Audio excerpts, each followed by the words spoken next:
अगर आप सच होने का ढोंग करेंगे तो आज नहीं तो कल बहुत नीचे गिरेंगे। जीवन के हर मोड़ पर कठिनाइयों से आपका सामना होगा। अगर आप उन कठिनाइयों से लड़ने के लिए मानसिक रूप से मजबूत होना चाहते हैं तो अपने दिमाग को प्रेरित करने वाले विचारों से सींचिए। जब तक हम अपने दर्द, गम और डर को हथियार नहीं बनाएंगे तब तक हम सिकंदर नहीं कहलाएंगे। यदि आप हारने की हिम्मत रखते हैं तो आप जीतने की कला बखूबी जानते हैं। तरक्की सिर्फ चाहने से नहीं, सही निर्णय और लगातार मेहनत करने से मिलती है। यदि आप ऊंचाई पर पहुंचना चाहते हैं तो आपको हर उन विचारों और बातों से हल्का होना होगा जो आपको भारी कर देते हैं। इस धरती पर कुछ भी मुश्किल नहीं है। मुश्किल है तो बस ये मानना कि कुछ भी मुश्किल नहीं है। चेहरे की रंगत से सिर्फ आदमी निखरता है, लेकिन मन की रंगत से आदमी और उसका भविष्य दोनों निखरता है। इसी को सफेद झूठ बोलना कहते हैं।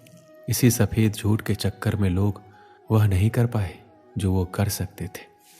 हमेशा इस बात को याद रखिएगा कि जीवन की सबसे बड़ी खुशी उस काम को करने में है जिसे आपका दिल करने के लिए इजाजत दे, वरना उस काम को हाथ मत लगाइएगा जिसे आपका दिल करना ही ना चाहे।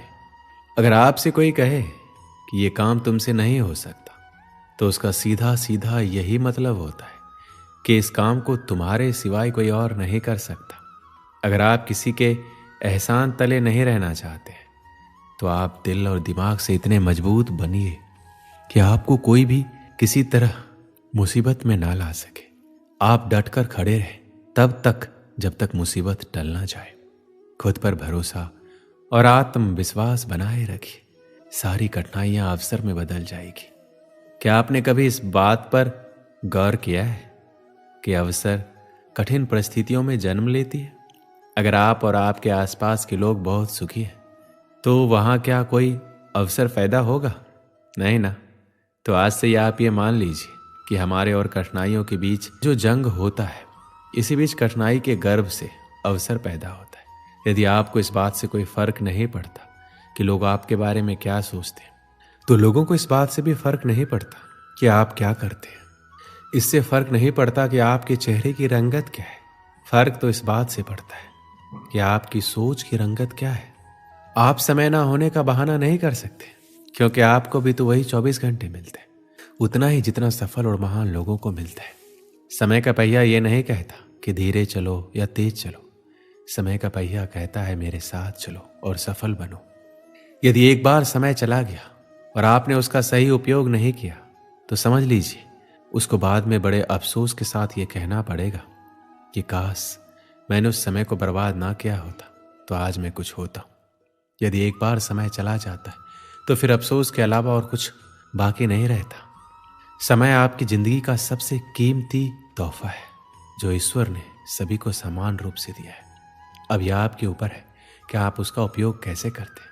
ध्यान देने वाली बात यह है कि समय का हर पल आपके लिए एक अवसर है और इस अवसर का फायदा उठाकर आप कुछ भी अच्छा हासिल कर सकते हैं। यदि आप हर पल का सही उपयोग कर पाते तो आपको सफलता की ऊंचाइयों को छूने से कोई नहीं रोक सकता। यदि आप नदी की तरह बहते हुए समय का उपयोग नहीं कर पाए तो एक समय ऐसा आएगा जब आपको ना चाहकर भी कहना पड़ेगा कि काश मैं उस समय वो काम कर लिया होता, काश मैं अपने जीवन के प्रति उस समय सचेत होता। कहीं आपके जीवन में ऐसा तो नहीं हो रहा? कहीं आपके जीवन के समय रूपी खेत की लहराती फसल को कोई चिड़िया तो नहीं चुग रही? अगर ऐसा है तो उस चिड़ियों को तुरंत उड़ा दीजिए और बचा लीजिए अपने फसल को, बचा लीजिए अपने खुशी भरे जीवन को, वरना एक ही वाक्य आप जीवन भर दोहराते रहेंगे कि काश मैंने उस समय ये कर लिया होता। जीवन का हर पल एक अवसर है और इस अवसर को कभी भी हाथ से जाने नहीं देना चाहिए। जीवन के हर पल को उससे जुड़े प्रत्येक कार्य को पूरे मन के साथ करना चाहिए। आपका भविष्य आपके वर्तमान पर निर्भर करता है, इसलिए अपने वर्तमान के हर क्षण का सही उपयोग करें। आज नहीं तो कल, कल नहीं तो परसों हम इसी तरह अपने कामों को टालते रहते। जो काम आज हो सकता है उसे कल पर टाल देते और कल आने पर परसों। इसी तरह समय बीतता जाता है और एक एक दिन के साथ हमारे कामों का बोझ बढ़ता जाता है। जैसे जैसे हमारे कामों का बोझ बढ़ता जाता है तो हम उन कामों को करना ही छोड़ देते और ऐसे में कई बार हम अपने ज़रूरी काम भी नहीं कर पाते और फिर बाद में उसी का अफसोस करते। अपने आलस को अपनी ज़िंदगी से दूर रखें और उस काम को आज ही निपटा लें, कल पर ना छोड़ें। एक समय की बात है, एक राजा एक दिन अपने राज्य के भ्रमण पर निकलता है। कुछ दूर टहलते हुए जाता है कि उसे एक गरीब आदमी मिलता है। उसकी हालत बहुत ही खराब थी, फटे पुराने कपड़े और पूरा शरीर गंदगी में लिप्त था। राजा को उस पर दया आती है। राजा अपने राज्य में ऐसे इंसान को देखकर परेशान हो जाता है कि उसके राज्य में बहुत तकलीफ में। फिर राजा ने एक निर्णय लिया कि उस गरीब के घर में चुपके से सोने की कुछ मोहरें रखवा देगा। उस दिन जब रात होती है तो रात के अंधेरे में राजा अपने गुप्तचर को आदेश देता है कि जाओ उस गरीब के घर में सोने की 1000 मोहरें चुपके से रखाओ। और साथ ही में एक पत्र राजा देता है जिस पर लिखा होता है, मैं तुम्हारे राज्य का राजा हूं, ये सोने की मोहरें तुम्हारे लिए। राजा पत्र इसलिए रखवाता है गरीब आदमी इतने सोने के मोहरे देखकर परेशान ना हो जाए। गुप्तचर सोने की मोहरे और राजा का पत्र उस गरीब के घर में चुपके से रख आता है। अब राजा मन ही मन खुश था, उसके राज्य में कोई भी गरीब नहीं है। कुछ दिन बीतता है। एक दिन अचानक से राजा को उस गरीब की याद आती है तो राजा अपने गुप्तचर से उस गरीब का हालचाल पता करने को कहता है।